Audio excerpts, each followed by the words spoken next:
Sabarimala സ്വർണ്ണക്കൊള്ളയിൽ A പത്മകുമാറിനെതിരെയുള്ള തെളിവ് ശേഖരണത്തിൽ SITക്ക് വീഴ്ച.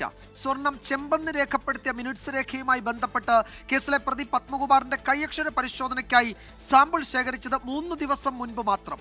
അതിനിടെ സ്വർണ്ണക്കൊള്ളയിൽ തന്ത്രി കണ്ഠരര് രാജീവരുടെ കൈയക്ഷര പരിശോധനയ്ക്ക് കൊല്ലം വിജിലൻസ് കോടതിയിൽ SIT അനുമതി തേടി. കേസിൽ തിരുവിതാംകൂർ ദേവസ്വം ബോർഡ് മുൻ പ്രസിഡന്റ് PS പ്രശാന്തിന്റെ മൊഴി വീണ്ടും അന്വേഷണ സംഘം രേഖപ്പെടുത്തി. സ്വർണ്ണക്കൊള്ളയിൽ എ പത്മകുമാറിന്റെ പങ്ക് വ്യക്തമാക്കുന്ന പ്രധാന രേഖയായിരുന്നു സ്വർണം ചെമ്പെന്നെഴുതിയ മീറ്റിംഗ് മിനിറ്റ്സ്.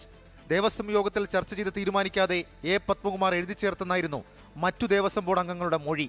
ഇത്രയും പ്രധാനപ്പെട്ട രേഖയിലെ കൈയക്ഷര പരിശോധനയ്ക്ക് SIT സാമ്പിളുകൾ ശേഖരിച്ചത് 3 ദിവസം മുൻപ് മാത്രം. പത്മകുമാർ അറസ്റ്റിലായി 2 മാസം കഴിഞ്ഞപ്പോഴാണ് നടപടിയെടുത്തത്. പരിശോധനാ ഫലം ലഭിക്കാതെ കുറ്റപത്രവും നൽകാനാകില്ല. പ്രതികൾക്ക് സ്വാഭാവിക ജാമ്യം ലഭിക്കാൻ SIT നീക്കം നടത്തുന്നുവെന്ന പ്രതിപക്ഷ ആരോപണത്തിനിടെയാണ് വീഴ്ചാ വിവരങ്ങൾ പുറത്തുവരുന്നത്. എ പത്മകുമാറിനെ വീണ്ടും 14 ദിവസത്തേക്ക് കൊല്ലം വിജിലൻസ് കോടതി റിമാൻഡ് ചെയ്തു. ഫെബ്രുവരി 10 വീണ്ടും ഹാജരാക്കും. റിമാൻഡ് 90 ദിവസം പിന്നിട്ടാൽ ജാമ്യഹർജി സമർപ്പിക്കാനാണ് പത്മകുമാറിന്റെ നീക്കം. ദേവസ്വം ബോർഡ് മുൻ പ്രസിഡന്റ് PS പ്രശാന്ത്, മുൻ അംഗം അജികുമാർ എന്നിവരുടെ മൊഴിയാണ് വീണ്ടും SIT രേഖപ്പെടുത്തിയത്. 2024-25 കാലത്ത് നടന്ന അറ്റകുറ്റപ്പണികളെ സംബന്ധിച്ച് വിശദമായ വിവരങ്ങൾ SIT ചോദിച്ചറിഞ്ഞു. ഉണ്ണികൃഷ്ണൻ പോറ്റിക്കെതിരെ റിയൽ എസ്റ്റേറ്റ് ചെക്ക് തട്ടിപ്പ് പരാതികളിൽ കൂടി കേസെടുക്കാനാണ് SIT നീക്കം. തിരുവനന്തപുരത്തെ വിവിധ സ്റ്റേഷനുകളിൽ ഉണ്ണികൃഷ്ണൻ പോറ്റിക്കെതിരെ നേരത്തെ പരാതികളെത്തിയിരുന്നു. സ്വർണ്ണക്കൊള്ള കേസിൽ സ്വാഭാവിക ജാമ്യം കിട്ടി പുറത്തിറങ്ങുന്നത് തടയാനാണ് SIT നീക്കം.